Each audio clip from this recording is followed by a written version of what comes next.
Addiction doesn't discriminate, it doesn't care how rich, how successful, how strong, or good looking you are. It doesn't care if you deny having it, and if you allow addiction to take control, then it will take you down every time. What you see and what you hear is not what you would have seen or what you would have heard 6 years ago when I awoke on Christmas Day and used the only money I had left to buy drugs. Addiction is an overwhelming dependency on a substance or an activity causing the development of unstoppable cravings.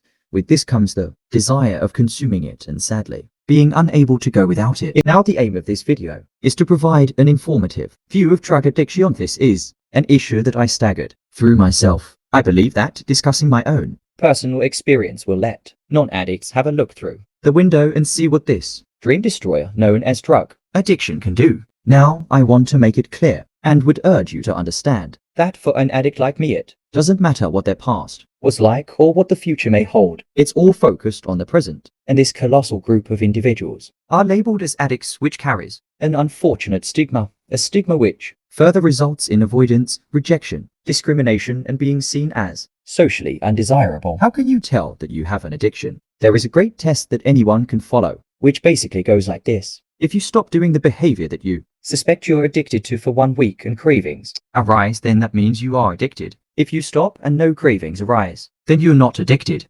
However, it is 100% my opinion that only you can diagnose yourself as being an addict. This test can be carried out on any behavior that you suspect you have a problem with. I bet that you are shocked and surprised at how many addictions without even realizing it that you have. Today in society, almost everyone is an addict. The only question is to what degree, how severe, and how many you actually have.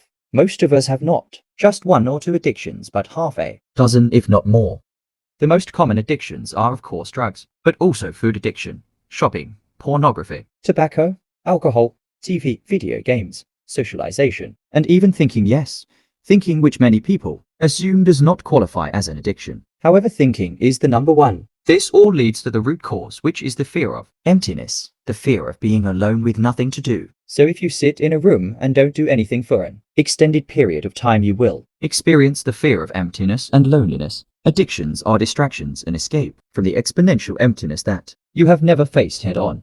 There is a whole variety of addicts, each with a story of their own. My story began at a respectable age of 18. I went through a short-lived phase of smoking cannabis. However, back then and even now, my body just did not agree, and I would be vomiting every time. Moving on from this, I began experimenting with more stimulating substances. That's where things got complicated. But at 18, I didn't know that addictions, which ran in my family, could be passed to me through genetics.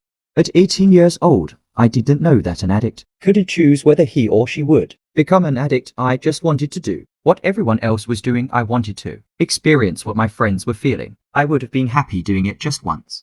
But once turned into once a month, then to once a week, then to multiple times a week, until eventually I would be consuming drugs repeatedly throughout the day. This would see me through the years of 18 to 23 and include drugs like ecstasy, amphetamines, MDMA, and cocaine. This was during the transitioning of childhood to adulthood, and in my experience, if you are not guided through these years or have instructions from an adult, then you can become lost, and this can define the rest of your life. It was always clear that I had a problem with everything I picked up, which varied from drinking, drugs, and gambling. It was always problematic from the beginning, and each time it would escalate quickly, following the same pattern. I would then swap one thing for another. I truly believed that this was me subconsciously just fulfilling an emotional connection that these substances were giving me, no matter the effect they were having on my life and everyone close to me. Eventually, this would lead to an addiction to crack and heroin. I can hold my head up high and say heroin is an addiction that I beat. Maybe this was due to the short length of time I was consuming, or due to the withdrawals that eventually became the only reason I was still taking it. Crack, now that's a different story. It quickly became something I wanted to do all the time. To this day, it's the substance I struggle with. In terms of my recovery and sobriety, I opted for just stopping and going day to day. I relapsed multiple times, however I have started to gain more control.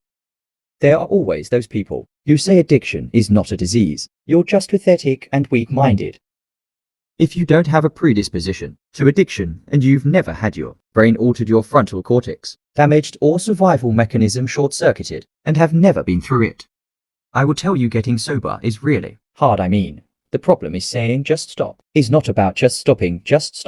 is easy. There's a lot of addicts that just stop one arrays of times. It's about staying stopped. That's where it becomes complicated and difficult for an addict. Is this the reason why we stigmatize this particular disease? Why do we treat it differently than any other disease? According to the American Association of Addiction Medicine, this is a chronic brain disease. The issue lies in the dopamine reward system. Dopamine is a neurotransmitter, a chemical messenger in the brain. It's that feel-good chemical that motivates us to repeat certain behaviors. Now, the levels of dopamine are all important. For example, to wake up with the motivation to go to work and complete your day and care for yourself, that's about 50 nanograms of dopamine. On days where you may feel sick, it's dropped to about 40 nanograms. Then we all have a really great day where you may have had some good news. Well, that shoots your levels up to around 100 nanograms, and your system doesn't really allow it to go higher than that. Stimulants such as cocaine and opioids like heroin, my dopamine levels would have escalated to around 900 nanograms, and that feels incredible. So the brain at that point has been tricked and hijacked. It believes that because your levels have gone this high, that this is important behavior. It motivates you to continue that behavior. Then other parts of the brain kick in. Particularly important here is the frontal cortex. This is the administrator. This has to do with rational thought, impulse control, and judging good from bad. That's knocked out of service. There goes your willpower and decision making. Now, to get control of this, you have to change your whole social circle. To stay sober, you're gonna have to change your habits, change the way you behave and the way you think. You're going to have to change everything about you. If you behave the same, if you're still going through depression, or you're miserable as a result of your addiction, then you just sit in this stage because you're just taking the drugs away and not replacing them with a new solution or a new perception on life. And the reality is, for an addict, just stopping, well, you have to stop for the rest of your life. Every day I practice sobriety. It's either a success or a relapse, and from each relapse I learn something new. Be careful what you think, because your thoughts become your words. Be careful what you say, because your words become your actions. Be careful what you do, because your actions become your habits. Be careful what you make a habit, because your habits become your character, and your character becomes your destiny.